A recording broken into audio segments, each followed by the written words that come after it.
El escritor ruso Fyodor Dostoyevsky pasó 4 años en una cárcel en Siberia. Todo esto por razones de una revolución política. Esto fue a mediados del siglo XIX. Sin embargo, él más tarde escribe acerca de sus compañeros allí en la cárcel y revela que ninguno de ellos prácticamente sentía remordimiento por lo realizado.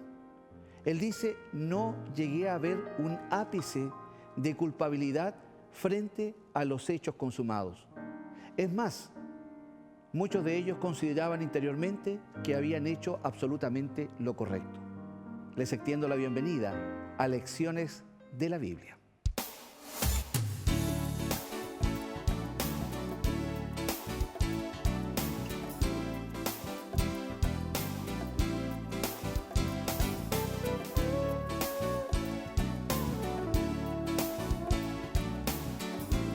Él juzgó la causa del afligido y del menesteroso, y entonces estuvo bien.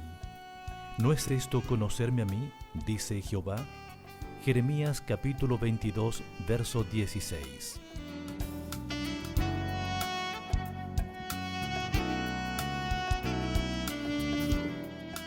Queridos amigos televidentes de Nuevo Tiempo, queremos reiterar una bienvenida muy afectuosa a cada uno de ustedes a nuestro programa Lecciones de la Biblia.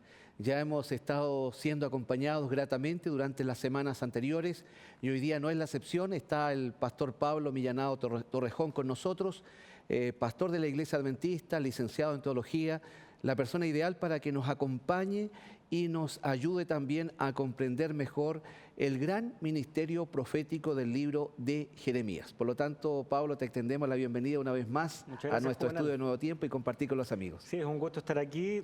Tercera semana, tercera oportunidad de adentrarnos al mensaje de Jeremías, que cada vez se va volviendo más interesante. Volvamos ya viendo algunos de los frutos, por lo menos, de su ministerio. Así que será un gusto compartir con los amigos una vez más. Muy bien, así que queremos invitarles, amigos, de inmediato para que, como ustedes bien lo saben, o la gran mayoría, buscamos en primer lugar la presencia del Altísimo para que sea Él quien nos dirija a través de su Espíritu. Y el mensaje que vamos a estudiar sea un mensaje claramente comprendido por todos nosotros y también aceptado de tal manera que podamos vivirlo como una experiencia grata en nuestra vida cristiana. Así que vamos a pedirle al pastor Pablo que nos guíe en oración. Vamos a orar. Padre amante que estás en el cielo, queremos invitarte una vez más a que seas tú quien nos guíe y que las lecciones que brotan de tu palabra toquen nuestro corazón. Te pedimos, Señor, que nos lleves, nos guíes tú en la historia de tu pueblo, a través del ministerio también de tu profeta, para que hagamos nuestra la experiencia de él, hagamos nuestra también el aprendizaje que tú buscaste dejar también para tu pueblo. Guíanos, danos el entendimiento que necesitamos y danos también la claridad para compartir en este diálogo lo que sea tu palabra y no la nuestra. Amén. Lo pedimos, Señor, en el nombre de Jesús. Amén. Amén. Bueno, de todos los aspectos que ya hemos venido mencionando, Pablo, en relación con el profeta Jeremías, y tal vez remontándonos un poquito al pasado, al momento cuando el pueblo de Israel sale de Egipto, Dios garantizó cabalmente su presencia en medio del pueblo, y Él quería dirigir directamente y administrativamente a este pueblo, lo que conocemos como digamos, un planteamiento teocrático, Dios presente en la vida directamente de su pueblo. Sin embargo, con el correr del tiempo nos podemos dar cuenta de que el pueblo comienza a tomar ciertas costumbres, a mirar, ¿cierto?, lo que sucedía a su alrededor, la experiencia de los pueblos paganos, culturalmente se vieron afectados e influenciados, de tal manera que ellos también quisieron tener reyes. Sí. Sin embargo, también podemos decir que a poco andar se empezó a ver que este precisamente no era el plan original de Dios. Y la gran mayoría de los reyes del pueblo de Israel, y una vez que se divide el pueblo en el norte y en el sur, la historia tristemente revela que fueron reyes que no gobernaron conforme a la voluntad de Dios, con raras excepciones. ¿Qué conclusión podríamos sacar de este primer hecho que indudablemente marca la historia del pueblo de Israel y con toda seguridad también nos trae una enseñanza para nosotros. Sí, no, la verdad es que mientras más poder uno tiene, está el refrán, ¿no es cierto? El poder corrompe, ¿no es cierto? Y corrompe totalmente. Estos reyes debían ser, ya que no era el plan original, pero era lo que el pueblo tanto buscaba e insistía, Dios buscó la forma de que el rey ahora pasara a ser un símbolo de su reinado. Sin embargo, los reyes seducidos por el poder se olvidaron de Dios, se olvidaron de sus caminos y lejos de seguir gobernando con humildad y escuchando la voz de Dios, ellos dijeron, no, yo soy el rey, yo tengo que decir lo que es mejor para mi pueblo. La verdad es que uno a veces puede querer ser el rey de su propio corazón, siendo de que debe ser Dios el rey de nuestro corazón. Tenemos nuestro pequeño imperio que es nuestra vida, nuestro entorno, nuestros bienes, las cosas que creemos que hemos logrado nosotros. Es mi vida y la manejo como quiero. Es mi vida y la manejo como quiero. Sin embargo, qué bueno es aprender de esta lección.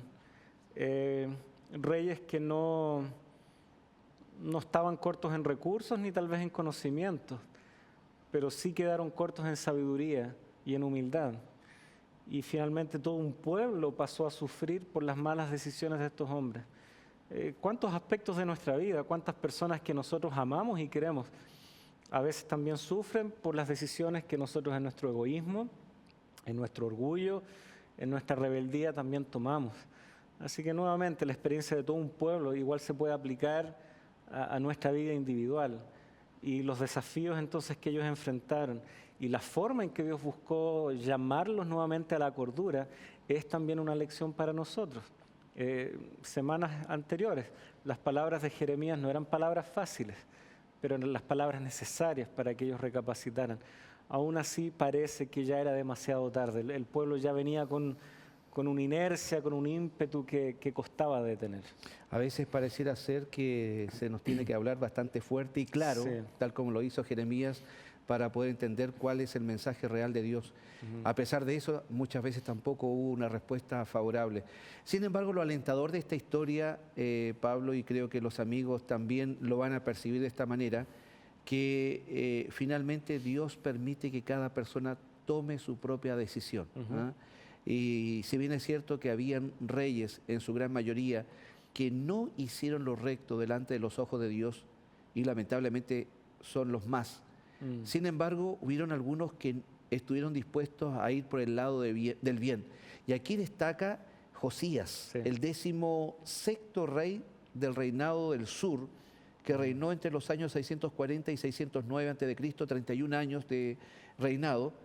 La gracia de este rey, por así decirlo, es que él llegó al trono a los 8 años Sí, de edad, muy joven. siendo muy jovencito, un niño prácticamente. Más joven que Jeremías, cuando Dios lo llama a su ministerio profético. Exactamente, pero sin embargo, a pesar de su muy corta edad y a pesar de que su padre Amón y su abuelo Manasés habían hecho lo malo delante de los ojos de Dios, sin embargo, él decide hacer lo contrario. Algo comentamos de esto en algunas Sí. de los programas anteriores, pero que sin embargo es importante profundizar porque aquí vemos cómo Dios puede utilizar a una persona como vaso de honra si está dispuesta a obedecer Sí. las directrices divinas. Sí, en instancias pasadas hacíamos la alusión al capítulo 18 de Ezequiel, profeta contemporáneo a Jeremías, y vemos que un papá no tiene por qué condicionar a su hijo, ya sea para lo bueno o para lo malo, ojalá para lo bueno, pero en última instancia cada uno es responsable de sus decisiones delante de Dios, y Josías es un muy claro ejemplo de esto. Él no tiene a quién echarle la culpa por esta mala herencia, de hecho él no se ampara en eso, sino que tempranamente comienza a buscar a Dios y él entra en una progresión. La verdad que no fue de un día para otro, él comenzó pequeño, con un muy buen corazón, pero al andar de los años es que él va madurando y entendiendo cuáles son sus deberes delante de Dios, hasta que finalmente él lleva al pueblo una gran reforma espiritual, que fue el resultado de su propia búsqueda personal con Dios. Y aquí donde vemos que el rey podía también ser de gran bendición, porque si era un buen rey, él podía también promover que el pueblo buscara a Dios tal como él lo buscaba. Y de hecho era deber de cada rey leer la ley de Dios, conocerla. Él siguió esta costumbre, pero tal vez a diferencia de los demás, él sí decidió obedecerla. Y él se encontró con Dios en su ley. Algunas personas dicen, no, la ley es teoría, mucha letra.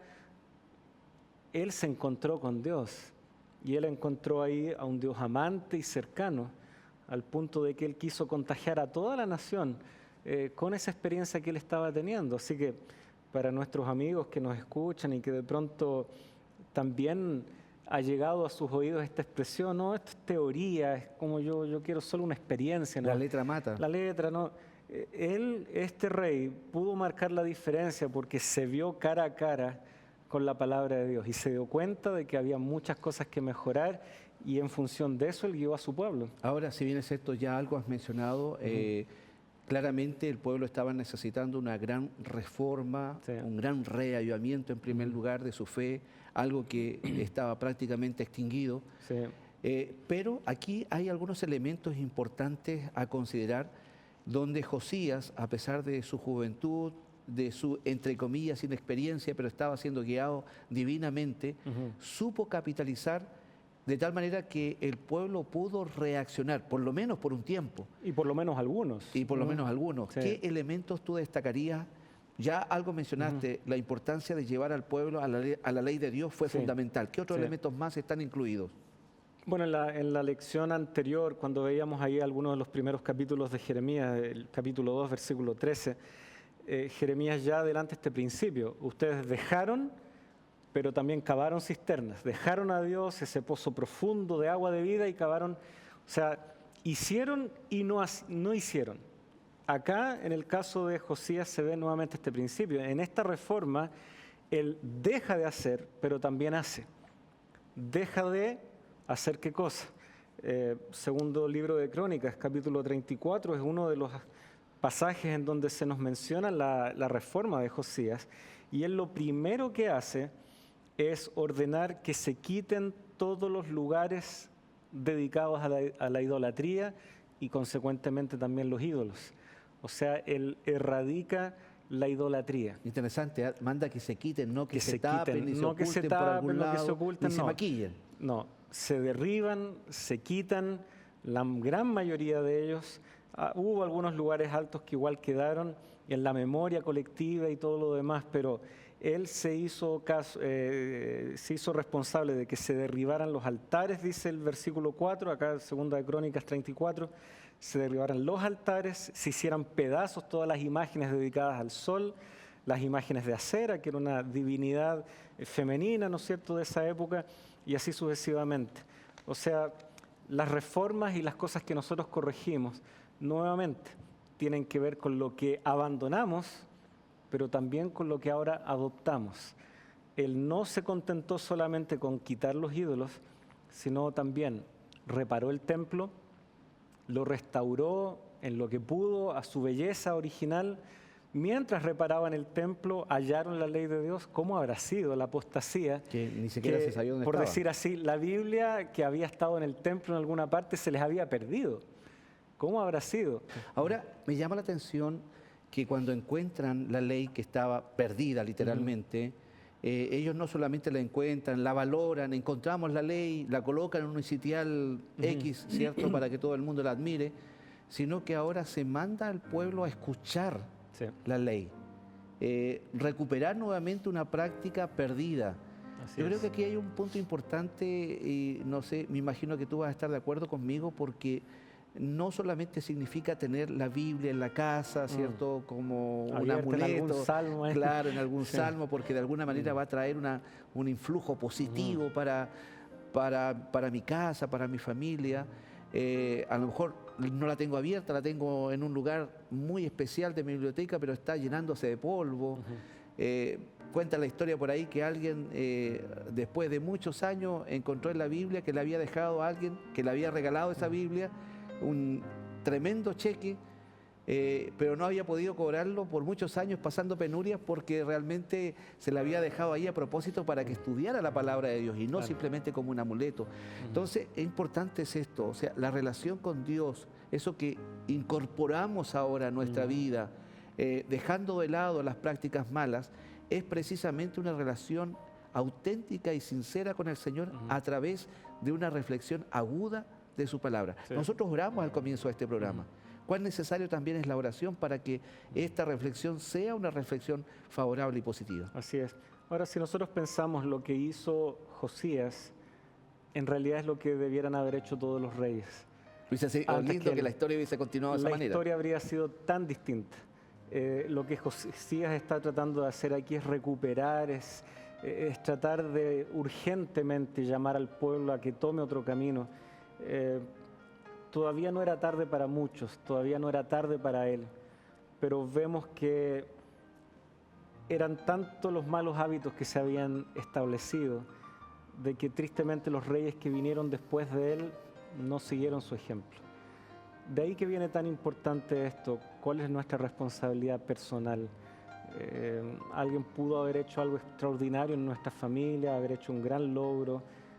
No va a valer de nada si no soy capaz de, en el mejor de los casos, seguir su ejemplo o ideal, superar ese ejemplo en mi búsqueda sincera, en mi relación íntima y personal con Dios. No puedo vivir de algo que me heredaron. O sea, los reyes que vinieron después de Josías heredaron un reino que estaba mucho mejor, pero ellos volvieron a caer en el mismo error y así tan rápido como algo se logró recuperar, se volvió todo a corromper una vez más.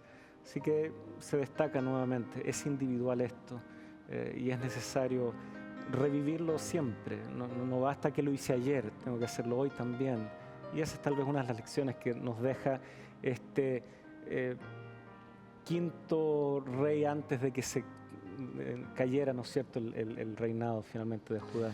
Muy bien, amigos, vamos de inmediato a hacer una breve pausa. Estamos cada vez introduciéndonos, como decíamos en un comienzo, en una temática que se está tornando cada vez más interesante, porque el Señor quiere precisamente que nosotros podamos sacar lecciones maravillosas para nuestra vida. No importa en qué punto tú te encuentres, amigo, amiga, si estás recién comenzando a vivir la vida cristiana, ya llevas algunos años, o estás pensando recién en seguir el camino del Señor. El Señor quiere guiarte, quiere conducirte a través de su palabra, y es lo que estamos haciendo acá en Lecciones de la Biblia. Vamos y ya volvemos.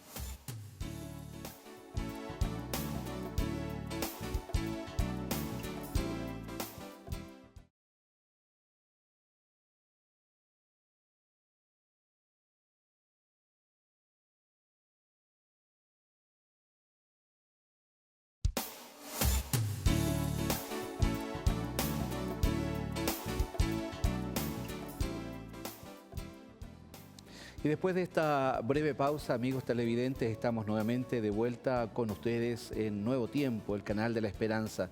Estamos compartiendo con el pastor Pablo Millanao un gran tema que tiene que ver con la actitud del pueblo de Israel, que posteriormente se divide, y cómo el profeta Jeremías tiene que enfrentar momentos muy difíciles.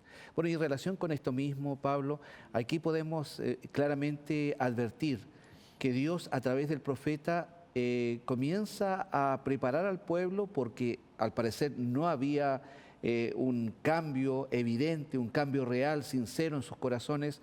Ellos seguían creyendo que estaban haciendo la voluntad de Dios, y las noticias que se avecinaban no eran buenas bajo ningún punto de vista, y el profeta tenía que hablar muy claro. Sí.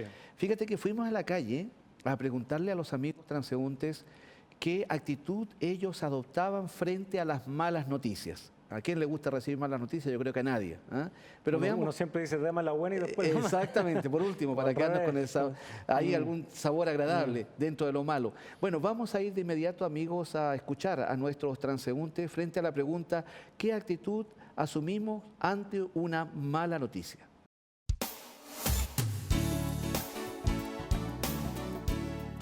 Bueno, pésima, porque no deberíamos tener este sistema de vida tan como le dijera yo, tan preocupante. No sé, pues uno no anda tranquilo en ninguna parte de Santiago, a donde ande, o en su casa, donde sea. Depende de la mala noticia. Pues si fuera de mi familia, primero me preocupo mucho y luego trato de ver qué es lo más práctico que puedo hacer. Mala totalmente, porque uno ve las cosas que pasan en la tele y uno sale de casa con miedo de las casas. Mira, depende de la mala noticia. Si es la muerte de un familiar, obviamente con mucha pena. Pero si es una mala noticia que se puede revertir, positivo. Mal, porque son noticias malas, yo creo que a cualquiera le afectaría dependiendo del tipo de noticia que debiera ser.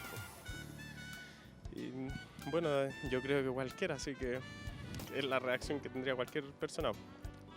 Pena, porque cada día veo que estamos peor. La analizo primero y después hago una revisión y veo si hay algo negativo o positivo de esa noticia. Saco lo mejor y si es muy mala, nada que hacer. Todo lo malo en algún momento se revierte.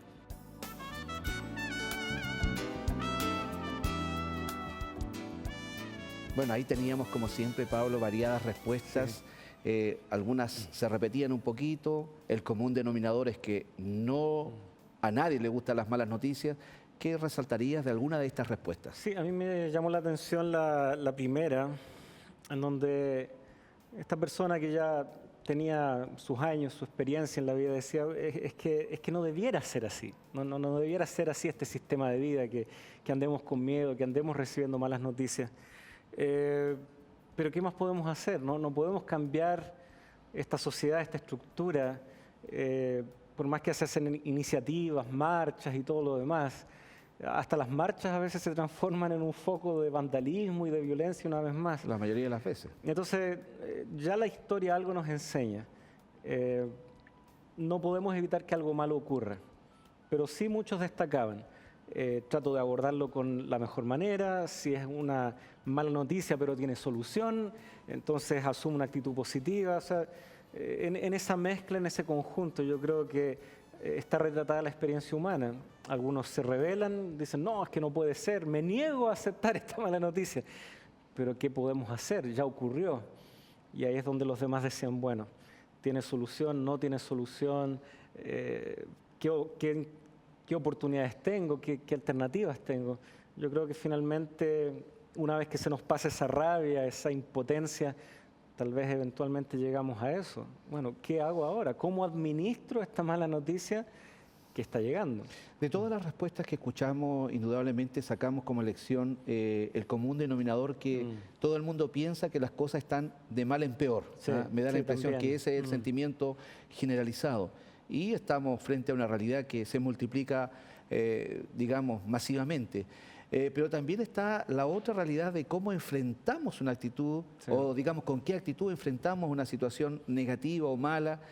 Una puede ser la resignación, otra puede ser la resistencia frente a aquello, y otra, como decía una joven por ahí, o uno de los entrevistados, si no recuerdo mal, bueno, primero analizo, veo qué tipo de situación es la que estoy viendo, hasta qué punto realmente es un problema real o es un problema imaginario. Muchas veces nos estresamos, nos angustiamos por el día de mañana, por situaciones que aún no llegan y que ya las vemos como problemáticas cuando todavía no se ha dado esa realidad. O sea, creo que aquí hay un mensaje que nos hace pensar en Jesucristo cuando Él dice claramente, basta cada día su propio mal. No es que miremos con desdén hacia el futuro, no planifiquemos, pero sepamos también que no tenemos por qué crearnos problemas antes de tiempo. Sí, hay una expresión que suena bonito, pero en el fondo es lo mismo, correctamente entendido. Hay gente que dice, no hay que preocuparse, hay que ocuparse. En realidad es lo mismo, porque si yo me ocupo responsablemente, debo hacerlo antes de tiempo. Y correctamente entendido, una actitud de ocuparse antes del problema, efectivamente es preocuparse. El problema es que la preocupación tiene este estigma tan negativo, ¿no? De me preocupo y no hago nada.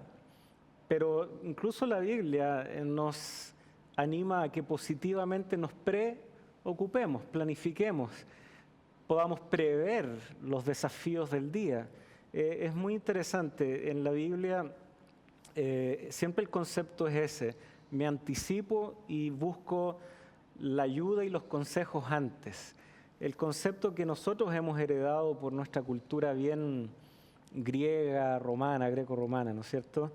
Es como que hago la reflexión después, ¿no es cierto? Como que repaso el día y veo que hice bien, que hice mal. En realidad la Biblia nos dice, no, te anticipas al día y le pides sabiduría a Dios para enfrentar el día. Ya sabes qué es lo que podrías enfrentar, ya tienes una agenda, ya tienes planificado lo que tentativamente vas a vivir ese día y tú ya te anticipas y le pides sabiduría a Dios. La Biblia en realidad nos presenta más bien ese enfoque. De hecho, Jesús le dijo a los discípulos, oren y velen para que no entren, para que no caigan en tentación. Está hablando de una actitud previa a la dificultad. No viví la dificultad y ahora recién reflexiono qué hice bien, qué hice mal. Esa más bien es filosofía greco-romana la que hemos heredado. Analizar resultados. Analizar solo después, y ahí en eso somos todos especialistas, ¿no es cierto? Pero aquí es donde vemos que Dios se anticipa y aunque es un análisis más difícil, sí es el que mejores resultados trae, porque nos ayuda a prepararnos a aquello que muchas veces es inevitable. Y por eso el ministerio de Jeremías Exacto. o de los profetas en general, como que costaba tanto aceptarlo, porque pareciera que como humanidad preferimos lo otro. No, ¿sabes qué? Déjame tranquilo, yo después saco mis conclusiones. Yo veré después. Yo veré después. No, Dios quiere evitarnos eso y al anticiparse y al mostrarnos muchas veces, claro, como que nos molesta un poco o hasta nos sentimos ofendidos. Yo todavía recuerdo hace años atrás presentando literatura sobre crianza de hijos a una familia. La dueña de casa, la mamá del niñito que estaba ahí, literalmente se indignó conmigo porque ella decía, con certeza, en otro país ellos tienen esa expresión, con certeza yo voy a saber cómo criar a mi hijo. Yo no necesito un libro que me diga, cuando llegue el momento yo sabré qué hacer. ¿Por qué mejor no escuchar los consejos de quienes ya han pasado por eso, de quienes han criado también a sus propios hijos, han visto ya ciertos desafíos? Además que el conocimiento no ocupa espacio. Y que claro, y que pueden ya anticiparnos. A veces nos ofendemos, tal vez muchos se ofendieron con el mensaje de Jeremías. Va a venir la invasión, aceptémosla porque es parte del plan de Dios. Ofendidísimos porque no entraba en sus cánones. Pero Dios muchas veces trabaja así, anticipándose y ayudándonos a ver cosas que no son gratas, pero ante las cuales podemos estar preparados con su ayuda. Bueno, habíamos hablado de Josías, un gran ejemplo, maravilloso. Incluso llegamos a imaginarnos qué hubiese pasado si los reyes siguientes hubiesen seguido en la misma línea. Otra sería la historia que estaríamos comentando hoy día. Probablemente. Sin embargo, lamentablemente esto no se mantuvo en el tiempo. Después vinieron algunos reyes, como el caso de Joacim. Donde nuevamente Jeremías le toca advertir tanto directamente al rey como al pueblo en general que lamentablemente la nación iba a pagar las consecuencias por seguir por un camino equivocado. Ahora, esto lo mencionamos porque especialmente en el caso de Joacim, Jeremías tuvo palabras muy fuertes, muy agudas, para este gobernante que se había caracterizado por ser un gobernante corrupto, codicioso, avaro, dice, opresor, incluso mantuvo al pueblo bajo los tributos en forma, diríamos, terrible.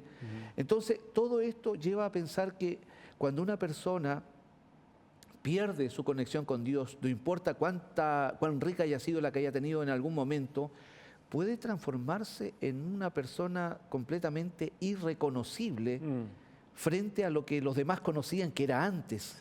Entonces, aquí hay un llamado. Jeremías está constantemente advirtiendo no solamente a la época y a su pueblo, sin saber, nos está advirtiendo también a nosotros.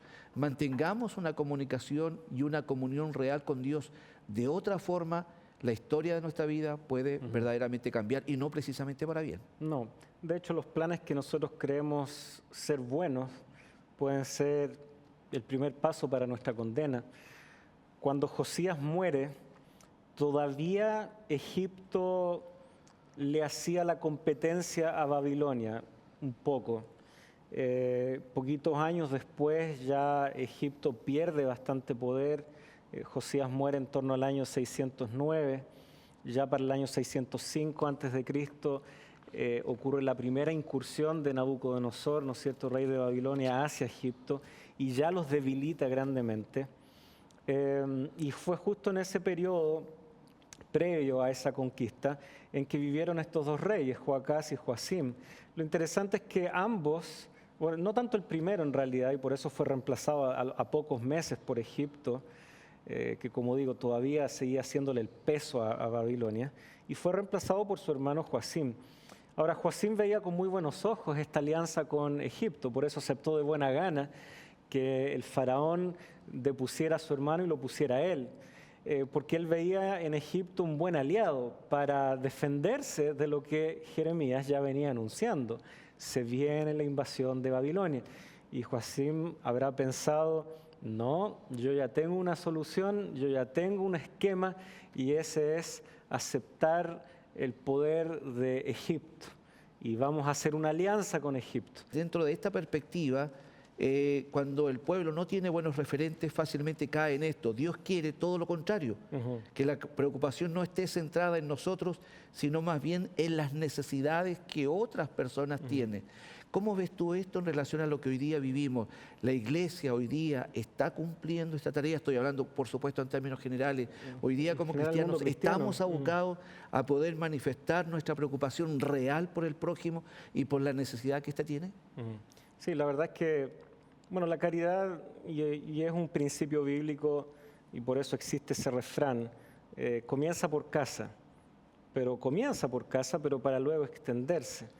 Y de alguna manera tú estabas tocando ese principio. Si ellos hubiesen sido justos y equitativos, bondadosos entre sí, también habrían tenido un trato igual y habrían tenido, ¿no es cierto?, una posición privilegiada también entre las naciones. O sea, si ellos como nación hubiesen sido ordenados, justos, hubiesen sido temerosos de Dios, sin lugar a dudas que eso también se hubiese notado, y las demás naciones habrían tenido ese referente, y ellos habrían sido la influencia para los demás y no los demás sobre ellos.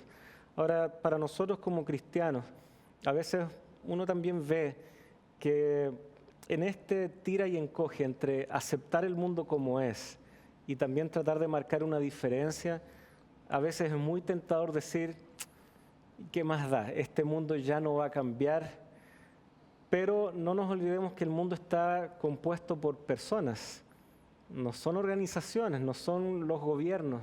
A veces uno mira, está todo corrompido, está todo mal. Sí, pero ¿qué hay de mi vecino? Él no tiene nada que ver con esas estructuras.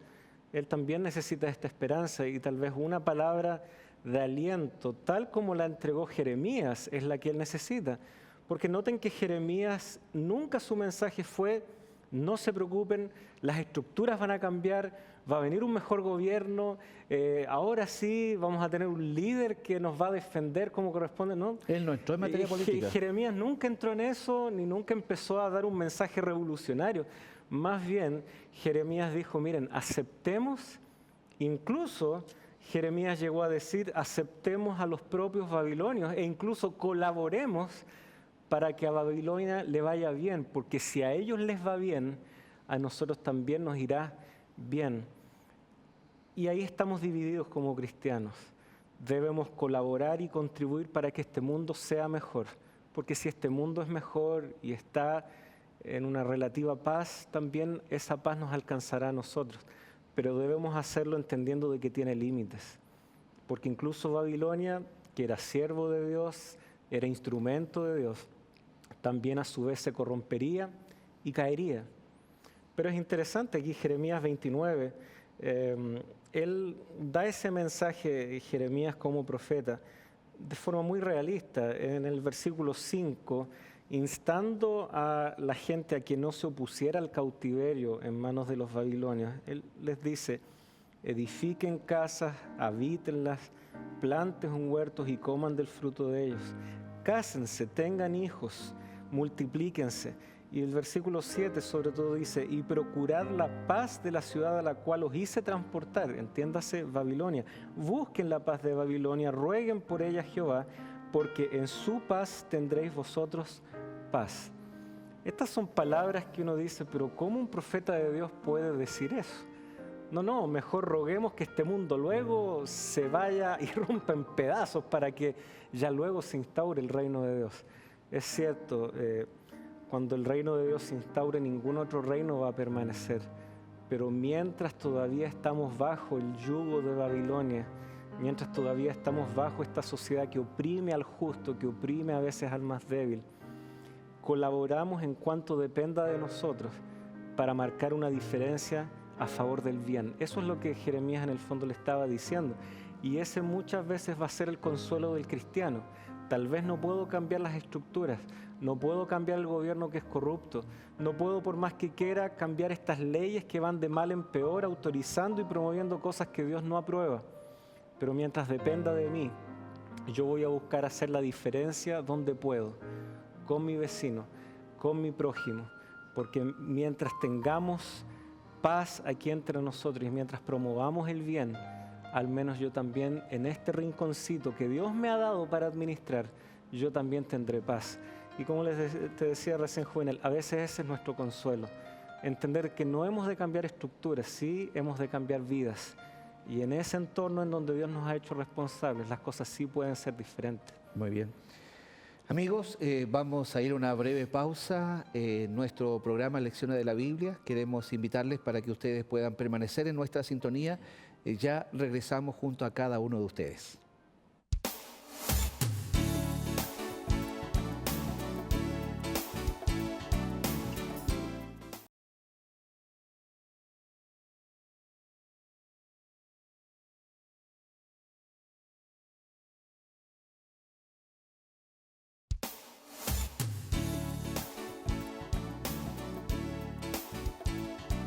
Queridos amigos de Nuevo Tiempo, estamos nuevamente junto a ustedes ya en la parte final de nuestro programa Lecciones de la Biblia.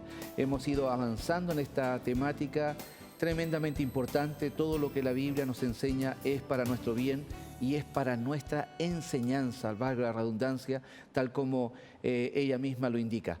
Bueno, pero para poder entender mejor la Escritura, para poder estimularnos frente a los grandes eventos que están sucediendo, muchos de ellos acarrean algún tipo de preocupación, de angustia para nosotros.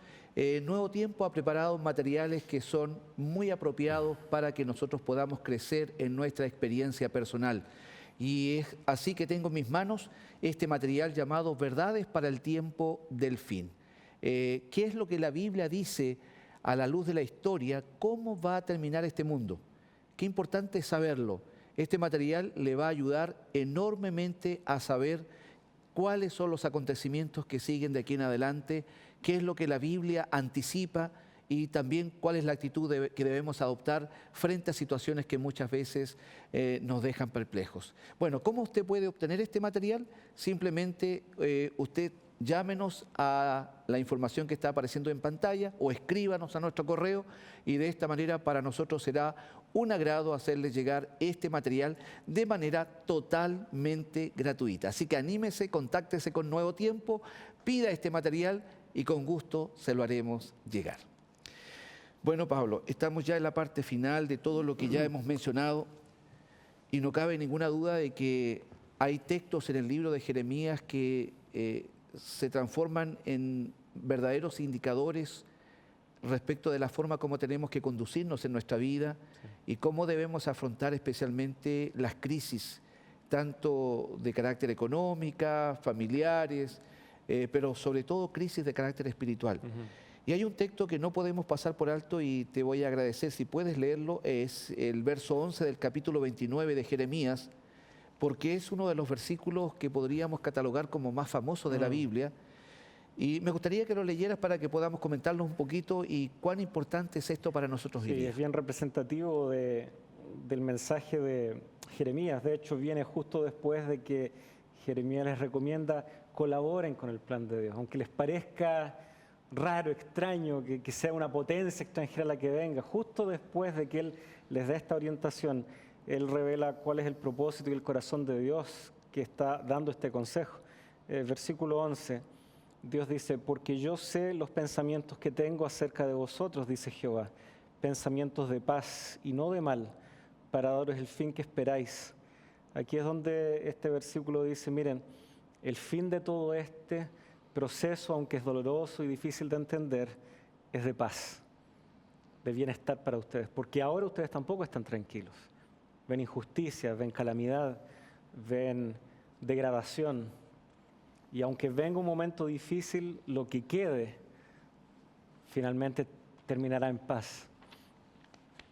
Ahora, dentro de esta paz, indudablemente que la palabra que se asocia generalmente es la esperanza, es la seguridad. Todo el mundo quiere vivir tranquilo, todo el mundo quiere tener un futuro, ojalá lo más positivo, no solamente para nosotros, sino que también para nuestros hijos, para nuestra descendencia. Sin embargo, a veces para poder lograr este futuro con esperanza, llamémosle de esta manera, tenemos que pasar por circunstancias que puedan sanar o curar ciertas heridas que han sido producidas por nuestro mal proceder. La Biblia lo denomina directamente pecado. Dentro de este contexto, el pecado va causando daño, va causando heridas, va causando tristeza, dolor, una serie de miserias que nadie quiere. Sin embargo, a veces tenemos que pasar por esta experiencia de recibir las consecuencias de nuestro propio pecado para poder sanarnos. Y me parece que esta es la idea dentro del contexto del libro de Jeremías. El pueblo tenía que pasar por una experiencia de esclavitud, de ser sometidos por otro pueblo, pero Dios nunca olvida a sus hijos que están dispuestos a cambiar. Me parece que hay un mensaje de esperanza revelador, aun y cuando en este momento más de alguien esté pasando por una situación compleja y difícil. Así es. Mientras compartía esos pensamientos, me acordé de un caso. Un doctor que sirvió en África hace ya un tiempo atrás, ahora trabaja en nuestro país. Él tomó una serie de temas y de reflexiones acá en la universidad. Y él nos contaba la historia de un hombre que, bueno, en la cultura de ciertos países en África todavía se usa la poligamia. Él tenía varias esposas y por lo tanto era casi todo un clan que giraba en torno a él, que era su familia. Resulta de que él siempre tenía vendada una pierna y siempre se encargaba de que estuviera muy bien vendada. Y él había logrado por varios años ocultar una herida que cada vez se estaba tornando peor, una infección que había ido creciendo. Y entonces él siempre usaba pantalones largos, ocupaba ese vendaje y se encargaba de colocar ahí, ¿no es cierto?, colonia o diferentes aromas para cubrir lo que literalmente era una pierna que se le estaba pudriendo. Era su gran secreto. Era su gran secreto. ¿Cómo lo había logrado ocultar tantos años de tantas esposas e hijos? Era un misterio. Pero llegó un momento en donde esa herida ya era tan grande que se tornó evidente. Y la solución era drástica, la solución debía ser drástica. Así que el doctor nos contaba cómo él tuvo que amputar y se buscó la solución a través de una prótesis y todo. Él pudo seguir caminando, es cierto, no de la misma manera, ya no con su pierna, pero la pierna que él tenía de seguir así la iba a perder y las consecuencias habrían sido mucho, mucho más trágicas. Dios solo sabe cómo eso no se le transformó en una gangrena o cuánta cosa más. A veces en la vida tenemos dos opciones, seguir cojeando eternamente, nunca superando el problema, o enfrentándolo de raíz, y aunque a veces la solución es dolorosa o no es la ideal, es la única para que nuestro caminar finalmente ya se afirme y marquemos un claro y antes y un después. Mientras no marcamos ese antes y después, podemos estar cojeando toda la vida, arrastrando una enfermedad o una herida que nunca va a sanar, porque nunca hemos dado un corte a la situación. Y yo creo que lo que Dios a través de Jeremías estaba comunicando era eso. Es necesario partir de nuevo. Es necesario que, aunque el remesón sea fuerte, ese remesón no los va a destruir del todo, va a quedar un remanente. Tú mencionaste una palabra que tal vez más de algún auditor no le suene tan familiar, que es la palabra remanente. Bueno, si uno va al diccionario va a saber qué es lo que queda, es un resto, es una minoría de una multitud de gente que finalmente mantiene sus principios muy en alto.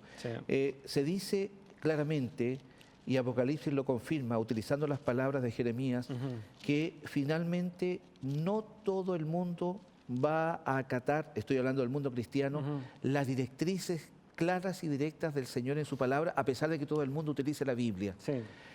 Cuán importante es destacar el hecho de que a veces el remanente tiene que ir contra la corriente, de que a veces los principios que Dios tiene en su palabra no son populares, más bien impopulares, pero es allí donde Dios también prueba a su remanente fiel, que mantiene en alto los principios, que pone en alto, por ejemplo, cuál es el verdadero día que Dios estableció para reconocerlo como el Dios creador y soberano de todas las cosas. Cuán importante es esto, Pablo, de que podamos sentir que estamos yendo por un camino que Dios aprueba, a pesar de que seamos minoría o a pesar de que vayamos contra la corriente. Así es. De hecho, ir contra la corriente en el sentir del pueblo en época de Jeremías era justamente decir, ok, vamos a aceptar y nos vamos a rendir delante de Babilonia. Eso era ir contra la corriente, porque nadie quería aceptar la realidad de ser invadidos. Bueno, y Sedequías, si no recuerdo mal, el rey aquel... Fue el último rey. Fue el último que se opuso completamente y trató de hacer alianza con... Todavía tratando para poder incluso evitar una causa perdida. Y ya estaba todo perdido. De hecho, en Crónicas se describe eso. Ya estaba todo perdido en el caso de él. Entonces el mensaje aquí, y sobre todo en Jeremías 39, que bueno, hay muchos pasajes que hablan acerca de este resto, de este remanente que queda, y de alguna manera hace eco a lo que nosotros vimos en nuestra segunda lección sobre Jeremías, donde hicimos ese alcance al capítulo 9 de Ezequiel, ese recorrido que se haría por la ciudad, viendo quiénes verdaderamente estaban compungidos, arrepentidos de corazón y que se les iba a marcar como una forma de preservarlos en medio de esta invasión. Y de hecho esto se cumplió. El capítulo 39 de Jeremías nos habla de que aunque los babilonios pusieron fuego a la casa del rey, a toda la ciudad y derribaron los muros, como nos informa el capítulo 39, versículo 8, hubo un resto que quedó. Hubo un remanente que no fue destruido ni con el fuego ni con la invasión del ejército, y fueron justamente aquellos que habían recibido esa marca de aprobación de parte de Dios, porque ellos habían aceptado el plan de Dios humildemente, reconociendo su pecado. Y dice el versículo 9 del capítulo 39, y al resto del pueblo que había quedado, ¿ya? 2 veces se enfatiza esto de lo que queda, ese remanente, en la ciudad, y a los que se habían adherido a él, o sea, al rey Nabucodonosor y a su capitán de la guardia, que era Nabuzaradán, con todo el resto del pueblo que había quedado, justamente este hombre, el capitán de la guardia, Nabuzaradán, los transportó a Babilonia. Y ahí se cumplió lo que Jeremías les había dicho.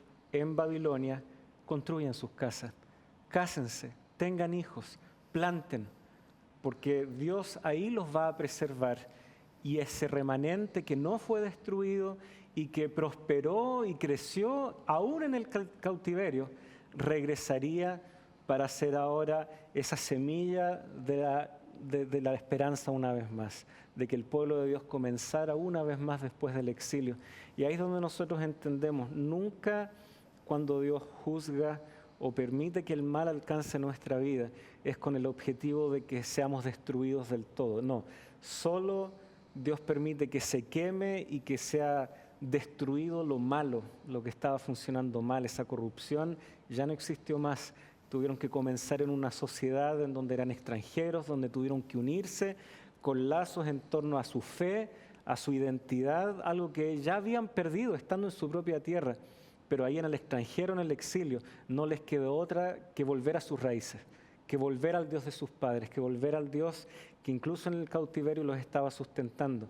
Y fue con esa mentalidad que el pueblo pudo regresar y se cumplieron finalmente las promesas de Dios y las palabras de Jeremías, que para muchos les parecía tan raras. Colaboren con Babilonia, colaboren con el plan de Dios. Finalmente Jeremías tenía razón, porque era la voluntad de Dios. Finalmente, Pablo, la voluntad de Dios siempre ha sido perdonar y salvar. Justamente. y esto queda claramente manifestado a pesar de lo difícil que fue la circunstancia. ¿Qué mensaje podríamos entregar a nuestros amigos televidentes que a lo mejor sienten que están fuera de este margen del perdón, de la salvación, han ido muy lejos? Sí. Sin embargo, creo que el mensaje de Dios es un mensaje de esperanza. Mientras vivimos, tenemos la oportunidad de poder volver y retomar el camino de Dios si en algún momento lo vivimos, o simplemente incorporarnos en el camino que Dios espera y que precisamente dará auténtica felicidad y salvación a nuestra vida. Sí, a nuestros amigos tal vez les podemos compartir un poco lo que fue la experiencia del último rey, el último de esta cadena de reyes que porfiaron y porfiaron después naturalmente del reinado de Josías. Sedequías tuvo una entrevista privada con Jeremías y si quieren leerlo está registrado ahí en el capítulo 38 de Jeremías. Y Jeremías le dice a Sedequías: todavía tienes la oportunidad de colaborar con el plan de Dios. Todavía no es tarde para que por último salves tu vida. Tal vez pierdas tu reino, ya no seas más rey, seas simplemente llevado como cautivo a Babilonia, pero todavía puedes salvar tu vida. Sedequías prefirió que esa consulta fuera en privado y tristemente el registro bíblico nos dice de que él aún así prefirió aliarse con Egipto.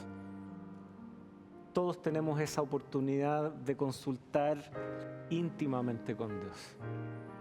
Pero el desafío es que lo que tú conversas íntimamente con Dios, no tengas miedo de vivirlo también públicamente. Yo sé que tal vez muchos de ustedes, muchos de nosotros, en el fondo de nuestro corazón sabemos qué es lo que debemos hacer.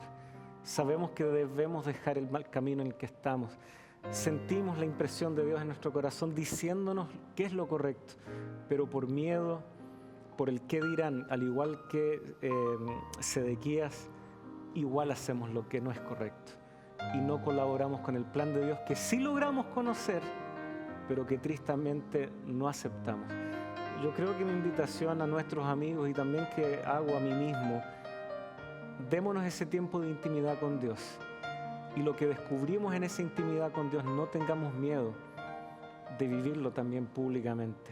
Vamos a orar para que Dios nos dé esa victoria y en lo privado, en lo secreto, en esa entrevista con Dios, lo que podamos descubrir se transforme finalmente en la vida que Dios nos regala para vivir públicamente y con felicidad. Vamos a orar, ¿les parece? Señor, agradecemos porque independiente de cuál sea nuestra condición, o al igual que estos reyes que se habían alejado tanto de ti, tú aún así les concediste esa entrevista en privado, sobre todo a Sedequías, esa entrevista con tu siervo, el profeta Jeremías. Ahí él tuvo esa última oportunidad, no se la negaste, así como no se la niegas a ninguno de nosotros. Ayúdanos, sin embargo, Señor, a tener la valentía y la fortaleza para tomar esa oportunidad y a usarla para nuestra salvación. Ayúdanos a aceptar tu voluntad, por difícil que sea, por difícil de entender que nos resulte. Pero, Señor, en ella está nuestra salvación, porque sabemos que tu plan nos conduce a esa paz. Tu plan nos conduce finalmente a un nuevo comienzo, a una esperanza renovada. Danos esa fortaleza, danos esa fe. Lo pedimos solamente en los méritos de Jesús. Amén. Amén. Bien, amigos, creo representar el sentimiento de ustedes y mío de gratitud, Pastor, por habernos acompañado, por habernos ayudado a sacar lecciones importantes. Y bueno, gracias a ustedes, amigos, por haber estado junto a nosotros y agradecemos fundamentalmente a Dios que Él nos dirige a través de su Espíritu para que podamos sentir la motivación de estudiar la palabra de Dios y seguir las directrices que Él nos entrega a través justamente de las Sagradas Escrituras. Gracias una vez más, que Dios les acompañe y será hasta la próxima vez cuando nos encontremos en Lecciones de la Biblia.